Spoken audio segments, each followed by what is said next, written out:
Hi, this is Roger, thanks for dropping by. Sunday chat today. We are going to have a spotlight on my Cymbidiums. I'll do that at the end. And the end will come quite soon because I don't want this to be too long. I'm filming very early in the day, it's not even 8 o'clock in the morning yet. Not sure how far sound would carry through double glazing and stuff. Obviously this time of year people probably got their windows open and a lot of people will still be in bed on the Sunday, or certainly certain people would be. So I'll keep my voice down a bit. So, I try and be nice to the neighbours. I'd expect them to do the same, but they don't necessarily. Right, things going on then. Obviously the big thing that's going on here is the garden, and there's been a bit of a surge in garden videos. Basically there is a workload on at the moment that I want finished, and the only way to get it finished is to get on with it basically, but I've been stopped by I'll have to call it a physical disability, like I'm cream crackered. The work I did getting the mulch done, following on from what I'd done before, did my leg muscles and my knees in, and it made me feel uncomfortable doing much other than next to nothing. So next to nothing I did for a while. Well, that's recovered, or recovering. I don't say it's fully recovered, but we're getting there. And I won't be doing any gardening stuff today. That gives it another day to rest up, ready for tomorrow, when I'm not sure what I will do. The thing that I can do that will cause the least aggravation as far as my knees or my legs or my back are concerned is to get the strimmer out and do the rest of the edges. Clearing it up is where the problem will lie. But again, if I just sweep it into a big pile, Hannah will gladly clear it up for me, and she's down next weekend. So there's that I can do. While the big pile is there, it's making life difficult for setting the bonsai staging up, which I have to do at least some of it by Tuesday. The tree man is coming on Tuesday to take down a lot of the bottom of the garden. Half of it, in fact, will be gone and cleared away. Now, okay, I've got to pay for it, but the agent's paying half. And he said, I asked about how do I get the money, basically. And he said, just basically send us a payment invoice with the amount and we will pay half direct into your bank. So it sounds like it won't be a problem. I was wondering whether they'd like deduct it from my rent or something at the end of the rent period, which I don't want. So anyway, that sounds okay. A man will come on Tuesday. I'm not sure whether really bad weather would stop him coming or not. That I don't know. So it might have to be rearranged. But at the moment, it's arranged for Tuesday. That's half of the bottom done. The wisteria and the bamboo. The wisteria and the bits of stuff along that edge there, Hannah and I will do. I might even get some of that done before she comes down. The bamboo I'm still not sure about.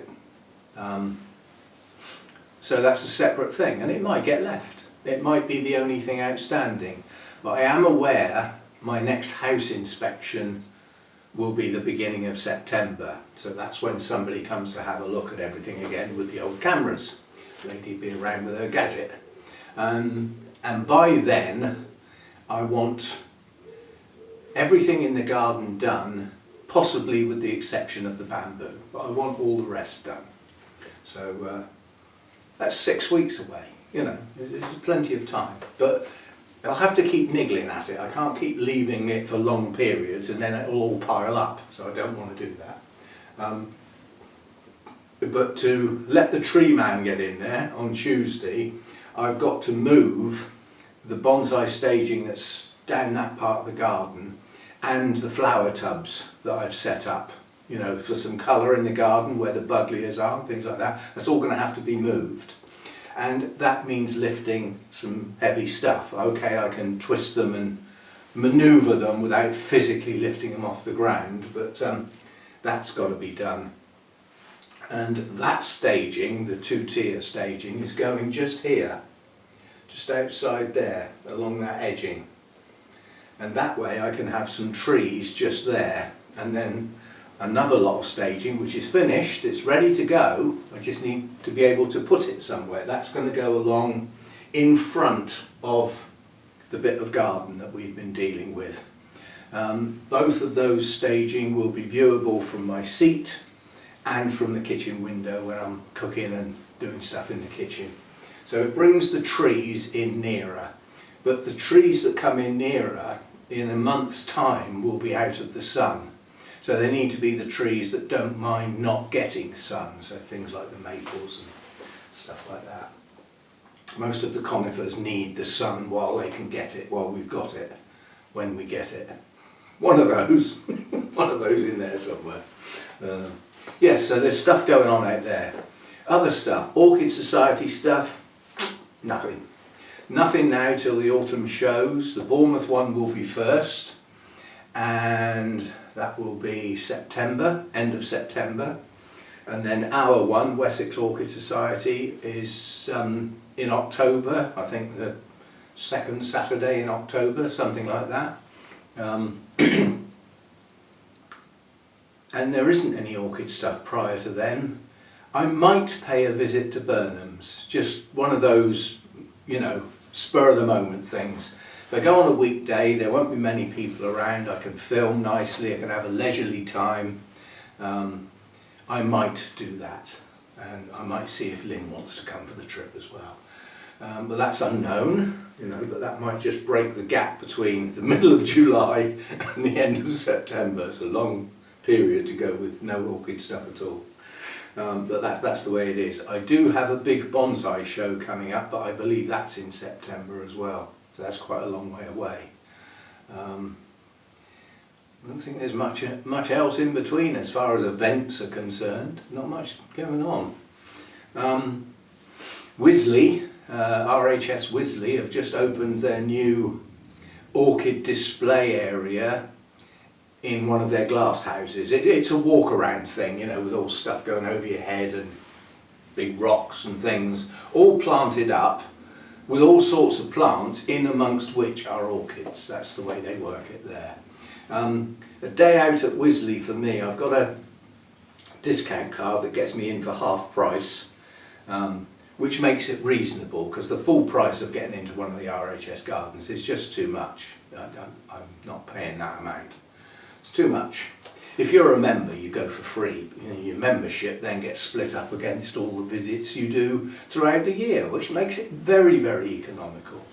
And Wisley's not too far away from me. I can get there pretty quick. Some good roads all the way there. Until you get close to Wisley, in which case everything grinds to a halt, because you've got the M3 meets the M25, London Orbital.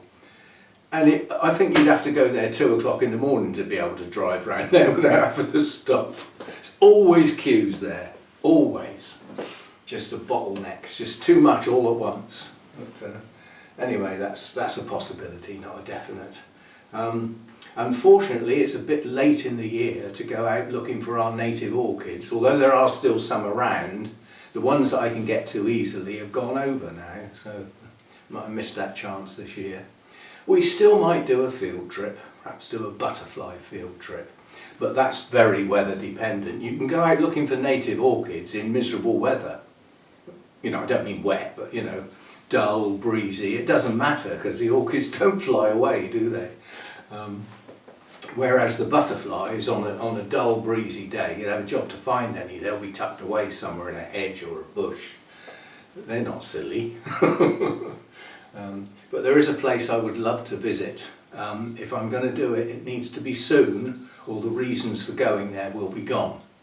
You know, I'll have missed their flight period. It's a fair way away, but it would make perhaps a nice trip for a day.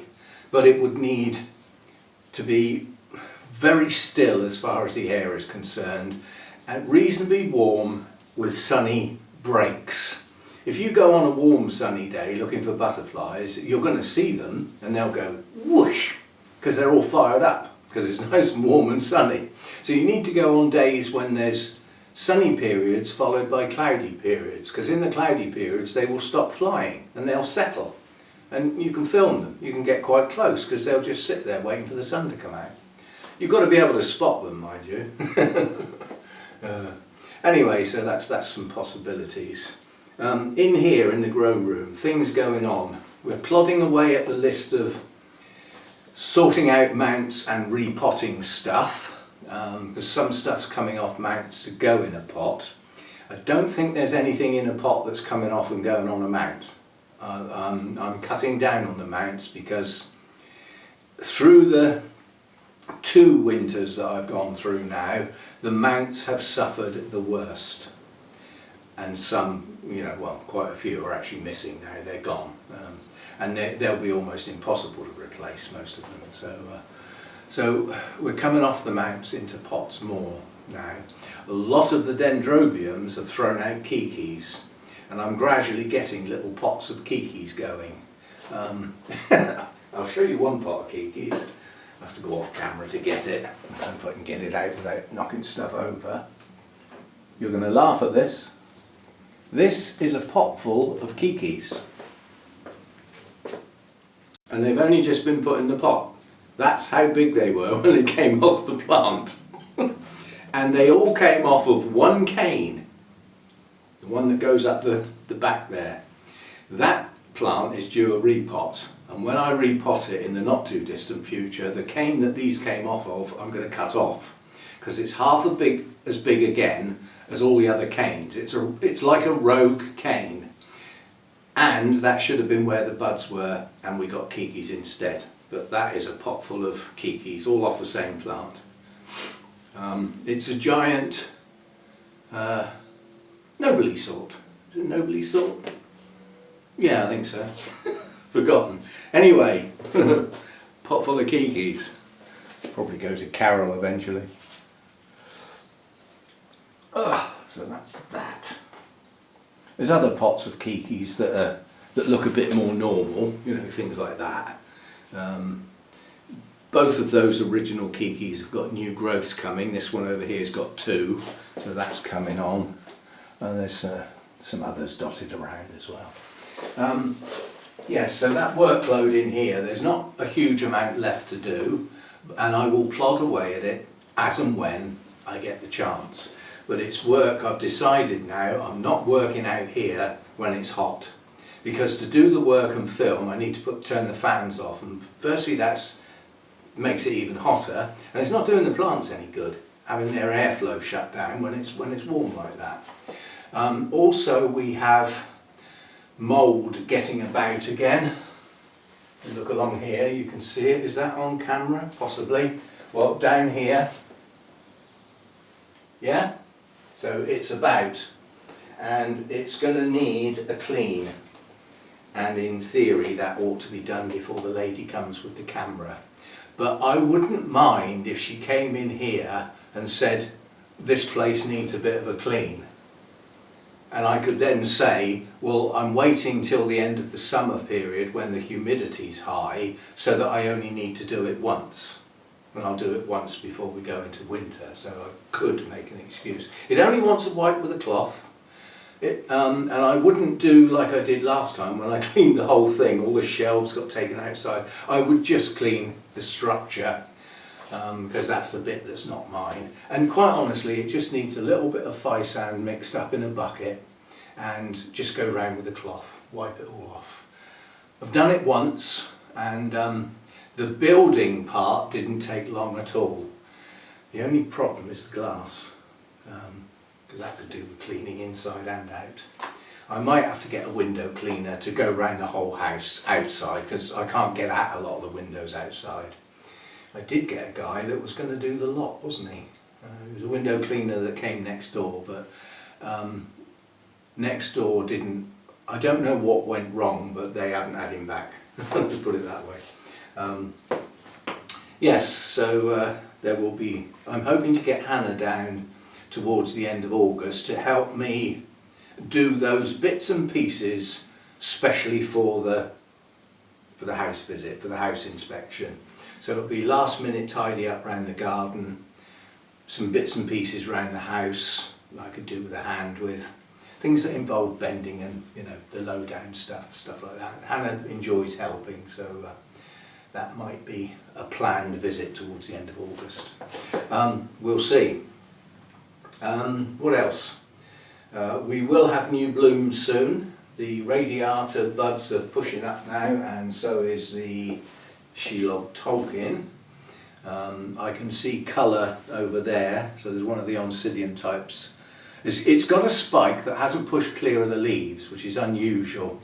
I might get a stake on that and pull it, it's between two leaves. If I pull it out sideways with a stake at the bottom, it'll just point away from those two leaves and give some clearance for the buds. Apart from that, there's not many new buds or spikes coming at the moment. I mean, it's amazing, the whole of my group of Ristrepias down there, there's not one bloom on all of them put together.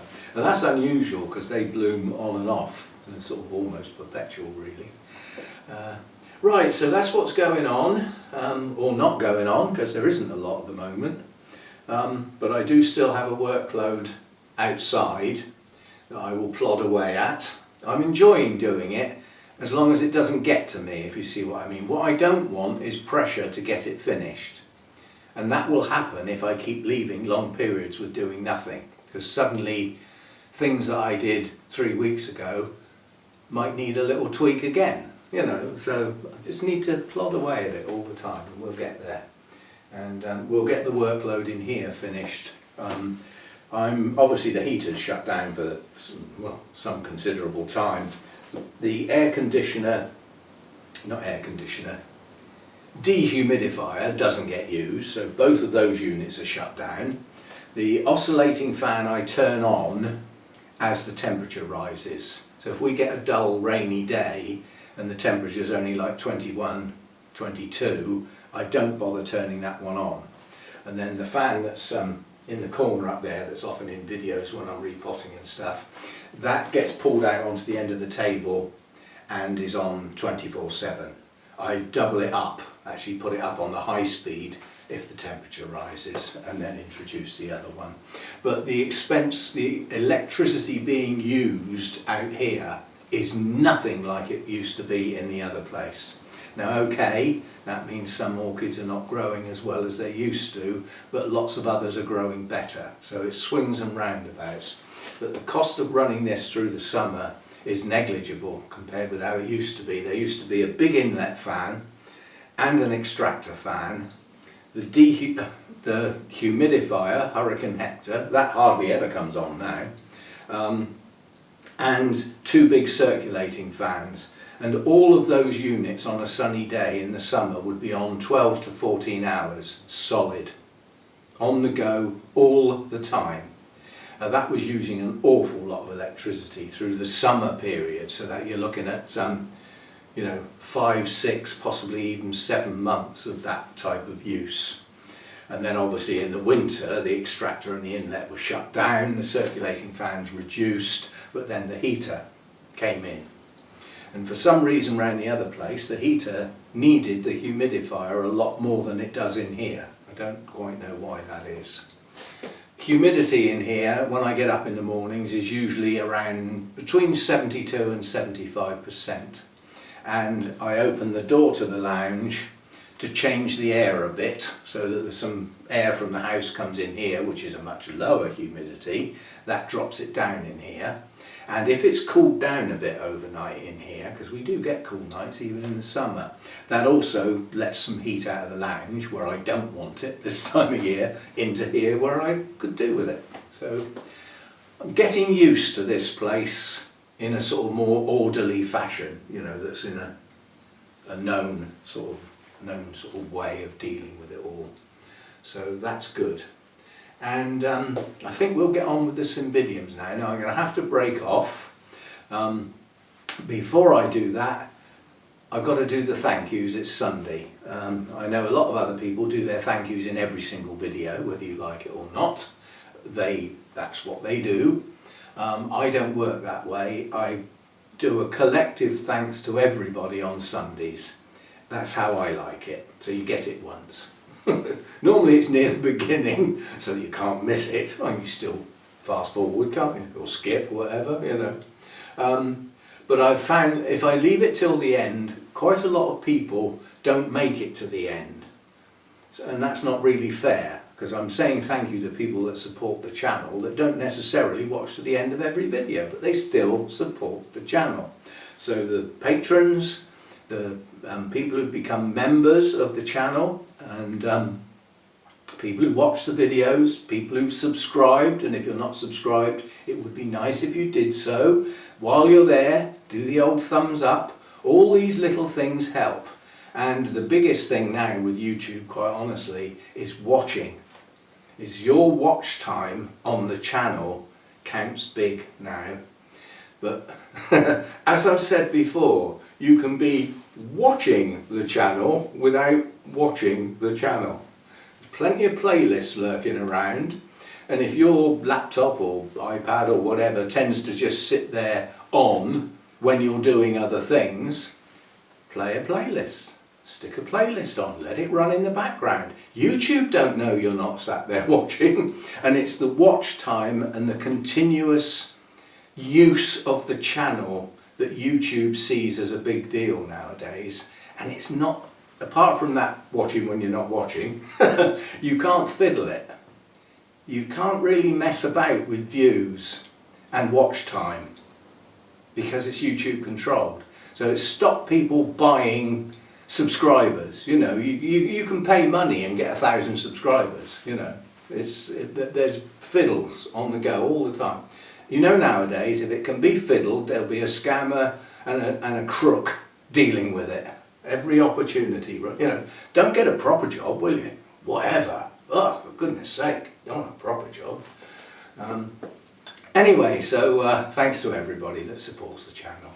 It's greatly appreciated. And it's going to be greatly appreciated when we get to December and all my my power and everything and gas and everything in this house is on a limited time frame at the price I pay now, and come December it's going back to the open market, which could mean it'll double in price. I don't know yet. I think energy prices are gradually coming back down now, but this winter, no doubt, I will have to go through without the support from the government that was offered last year because of the energy crisis. Anyway, I shall shut down now, and when I come back I'll have moved all the Cymbidiums in here somewhere and we'll have a look at each of them in turn, but I will say that 2 of them are project orchids. That was the 2 different ones in the same pot that came from the Mathers Foundation.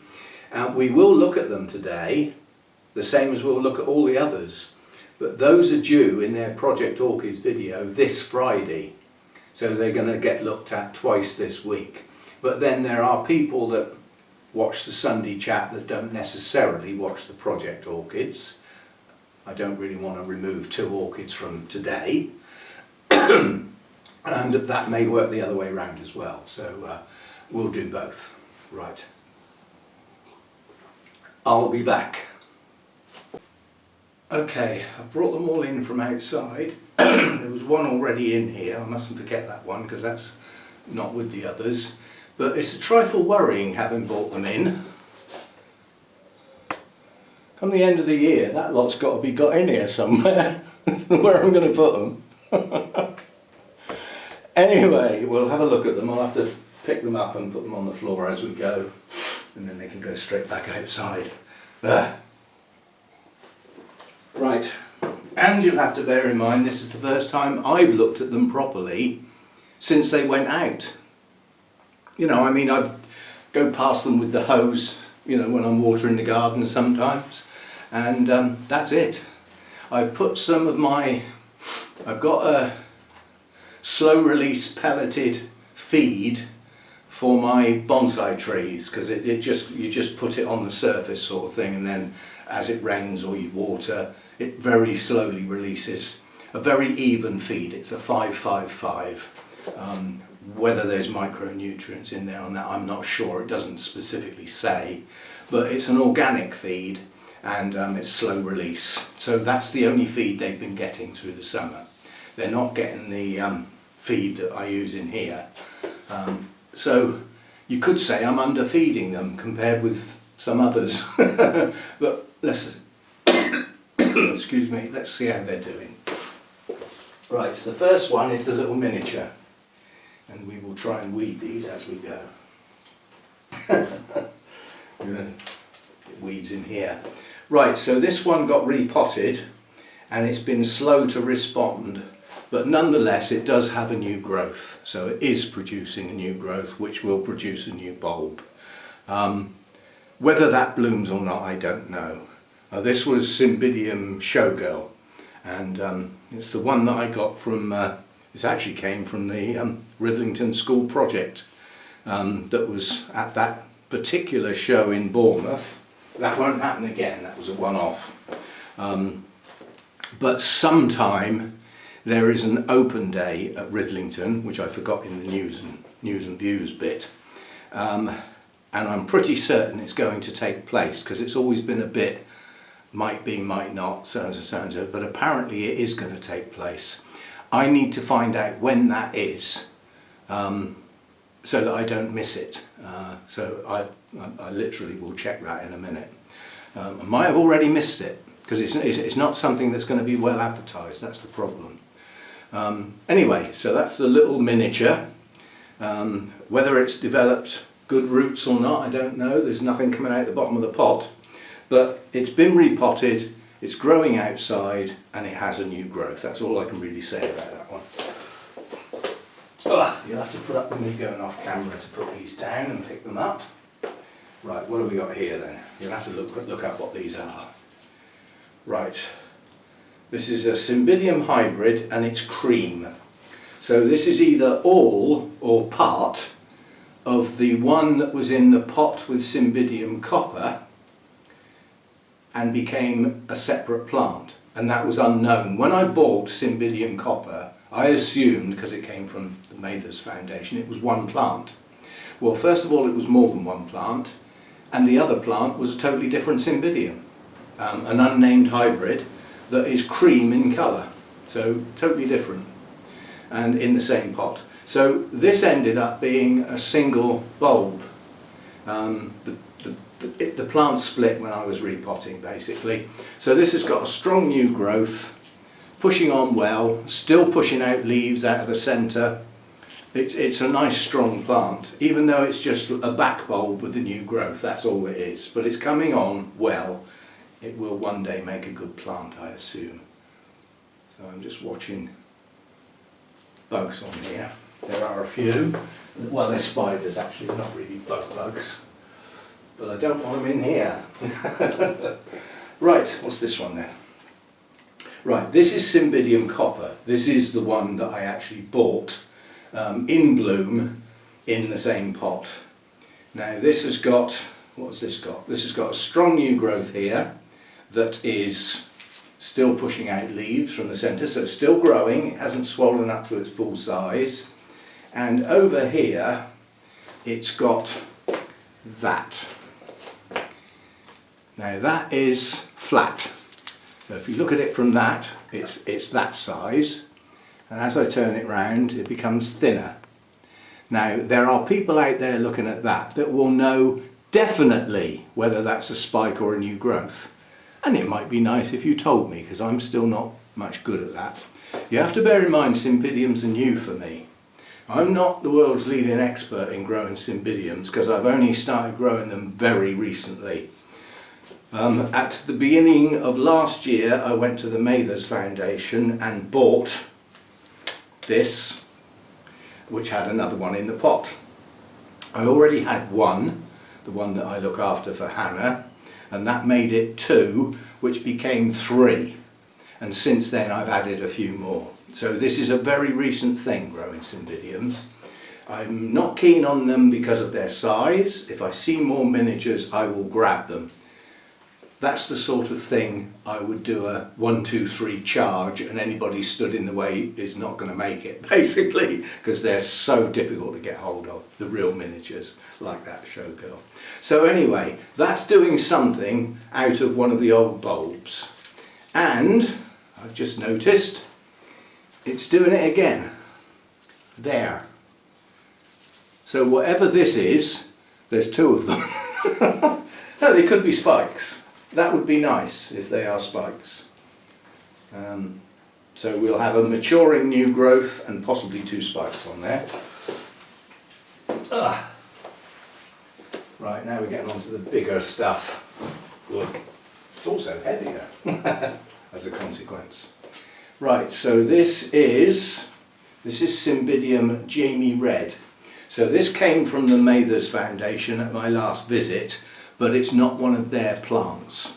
They share their giant Cymbidium grow space with another company, like half and half. And this came, the other company sell Cymbidiums online, that's all they do. And you've got a job to find them. They're very difficult to actually find out and buy plants from them. They don't make it easy, but they don't mind Mathers selling their plants during their open days and their tours.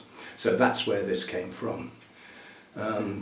So repotted beginning of this year, and this has 2 what are definite new growths coming up in the middle here. So we have 2 new growths on this. Those growths are a long way off maturing, so this would be classed as a late flowerer, so late winter on in towards summer, which gives these new growths plenty of time to mature and possibly bloom. They've got the backup, you know, there's 4 good strong bulbs there, so adding 2 new growths in will be good. So that's what that one's up to. Right, and the next one is, I think this must be Hannah's one. Yes. Yeah, this is the only way I'm differentiating with the hybrids is the coloration. Now, what we have with this one is a potential problem, because we have that on the leaves, and that looks incredibly like the mosaic virus to me. This has never been a strong, healthy plant, but that could take the plant down. Unknown. I'm just going to let it grow, see what it does. But this has a nice strong new growth coming on, but it does have this leaf patterning, which is not good. Now, if it is a genuine virus, there's no cure. You just have to throw it out, basically. And it definitely looks like it. I'm going to do a bit of research because I might have to sacrifice this. First of all, I need to know how contagious that is, you know, how it spreads, all that sort of stuff. And if it's something that can be contained in one plant and not worry about the others around it. But that definitely looks like a virus. And I've only just noticed this. So for now, I'm going to keep it separate. That's a bit like shutting the stable door after the horse has bolted, because that's been touching at least 2 others, one each side.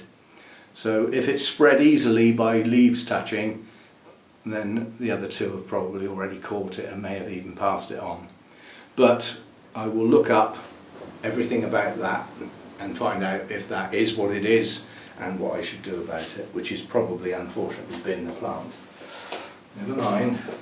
I've had that one a long time as well. As I say, I look after that one for Hannah. She got a friend in the flats where she lives, had lots of orchids, all the windows were full of orchids, and she sort of befriended him because of that and her association with me and orchids and stuff. And when he died, she was presented with that orchid at the funeral. And then she went, "Dad, can you look after it?" So I inherited it, basically. So the wire on for my hot box has just come down around my neck. I'm just getting it up out of the way. Which means putting a big kink in it to take it up. Right, so that's that one, and I've left the biggie till last. So there are little bits of fluff on these plants. I keep thinking they're mealybugs, but they're not. Right, so now this one came from Burnham's, and it's the yellow one. And this is highly likely to be the first to bloom. Because what you are looking at there is solid new growths. 1, 2, 3, 4. Those are all new growths, and they're not far off being mature. The bulbs are starting to swell. That's not it, there's more. There's another one round here as well, and another one here. So that has got a massive amount of growths. If each one of those growths produces one spike, this will be a showstopper, because the quality on the leaves is good on this plant as well. Let's just hope it hasn't got the dreaded from the other plant. Yeah, so this one came from Burnham's. It's a no ID, but it's a bright yellow colour. Fantastic, nice large spikes with nice open flowers on it. So, and at the base of those new growths is just a mass of roots coming out. So again, it was repotted. The pot's probably full of roots. I'm not taking it out to find out. Right, so looking after these for me, the problem is going to be getting them in here when the winter comes.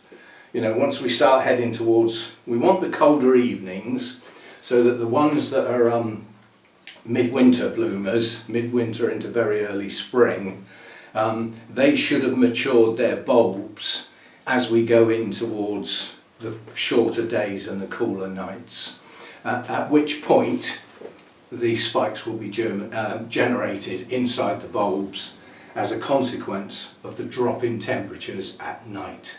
It's not just the drop in temperature, it's the difference between the day and the night. As that gets bigger, and obviously the bottom end gets cooler, the spikes are basically generated at that point. Now in the ones that bloom later in spring, you know, heading towards summer, that's not the case. That's not what triggers the spikes. What triggers those? I haven't got a flipping clue.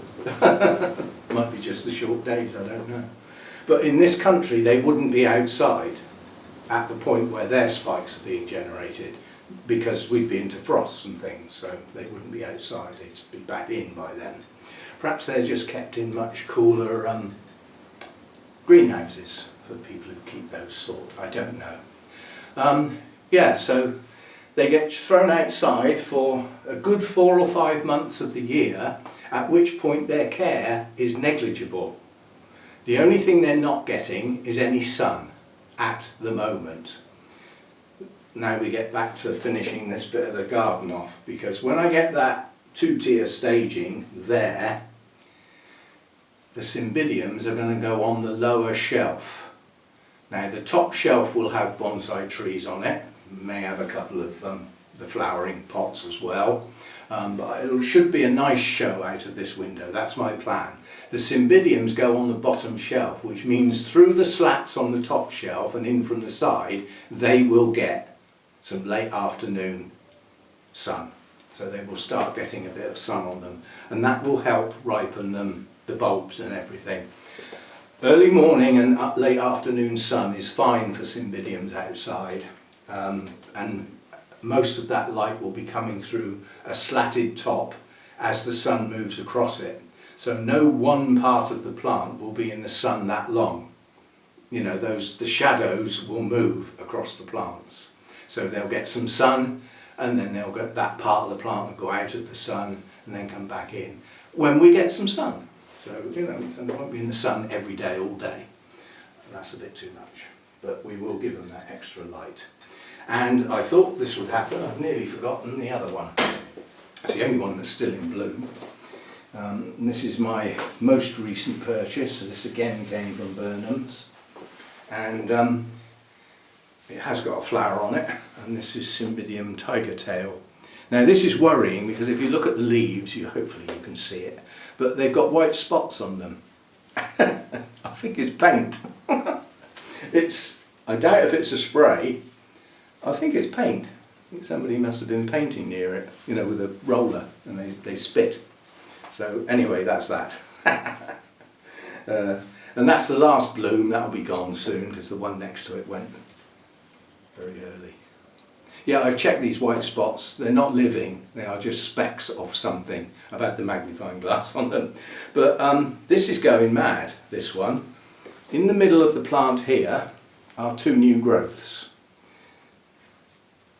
Coming out here, there's another 3. So that's 5. And coming round here, there's another 3. That's 8. And coming around the corner, there's another one. That's 9 new growths on that. This needs a bigger pot. We're going to need a bigger pot. And that's coming soon. I was just really waiting for that last bloom to drop. But all these new growths have got their new roots coming. This needs doing. It's in, I'm not even sure what it's in actually. Probably going to be one of those that won't come out of the pot up there. I'm just seeing if it will just lift. Nah, probably end up having to cut the pot off, which I don't care because I wouldn't keep that sort of pot anyway. No, I'm not going to force it. So anyway, 9 new growths on that. And again, if each, it's not a miniature, but it's the next size up. It's a small Cymbidium. So not medium, not large, small, but not miniature. And that is the size of the plant. If all my Cymbidiums were that size, you know, they'd be very manageable, but they're not. Some of them are whoppers. So there we go, that's the last one. This one is still inside because it's been in bloom. So this hasn't had the outside experience yet. It will get it as soon as I repot it. And that may be one of the jobs for this week, is to get this out of the pot, see what we've got, get it in a bigger proper Cymbidium pot so that it's nice and deep. And I was just thinking, I'm reasonably certain that the spots on the leaves are paint because there's some on the pot as well. Let's have a word with Sarah when I see her. Mind you, I mean, she might have bought this in. You know, the paint splats could have come from wherever it was kept before. Anyway, so that's the one that's inside, and it's going mad. And the going mad new growths need space. They need room to expand and form their bulbs. So, and that's the only one in bloom. But at least it's got a proper name, because a lot of the others are just hybrids. So there we go. Once they come back in, they will have a bug spray while they're still outside, just in case, you know. But what you can't do, any sense, is deal with the possibility of slugs and snails that have got inside the bottom of the pot. You can't deal with those because you can't see them, and you can't be taking everything out of its pot to find out. So we will have to deal with that accordingly. And what I may well do is, we've got these bigger trays. What I might do when they come in is actually stand them in water. So if there are any slugs and snails in the bottom of the pot, with any luck they'll drown. And then we'll have to, if there are some, we'll just have to deal with them as and when we spot them. Whatever, we'll have to get the little trays of beer or something to attract them.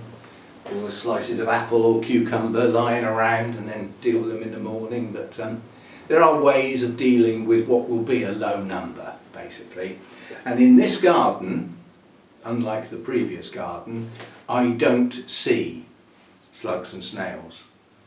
You get up in the morning after it's been raining overnight and everywhere's wet. At the other place there used to be slugs that big all over the path and everything.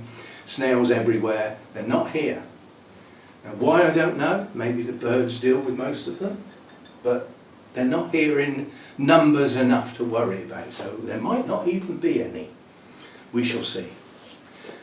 So there we go, that was a look at the Cymbidiums. Once they come back in, their care changes because they will then be totally dependent on me for water and feed and checking what they're up to. Now obviously the big yellow one that we've one before last, those growths are maturing, yeah? So that's probably going to spike first. Or be one of the firsts. Whereas others have got new growths just starting. Well, they're not going to mature until well into winter, I'd have thought. So they're more likely to, I mean this one here is still in bloom now, it's July. So that's the spikes for that plant are not going to form until next year sometime. So they have got quite a long window for blooming Cymbidiums. We'll have to see.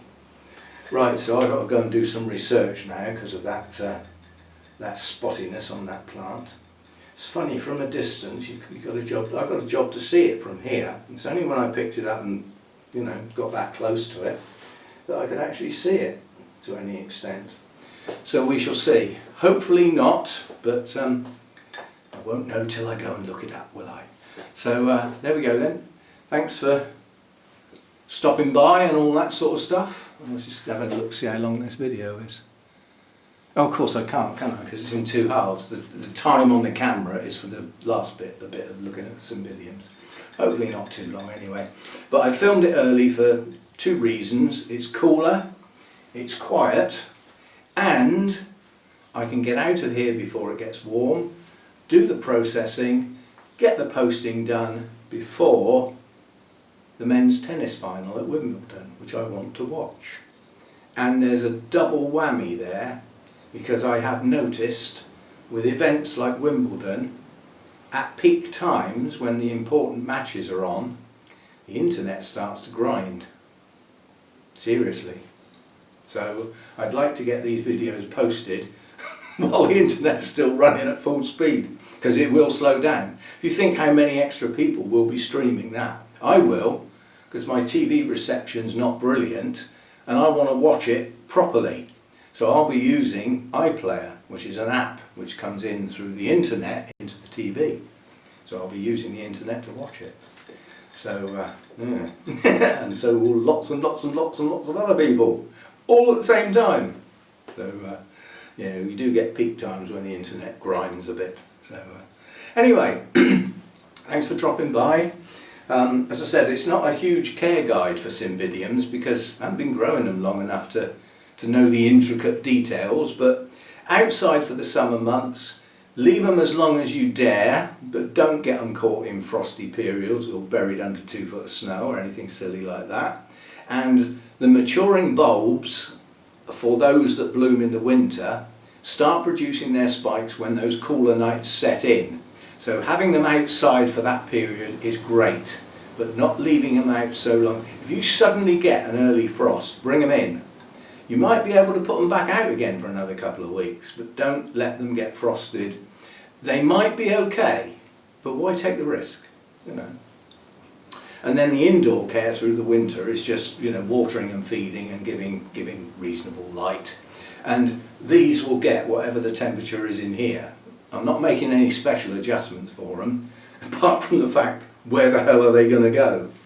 And my plan at the moment is that these 2 shelves either side of the door have a bottom shelf with nothing on.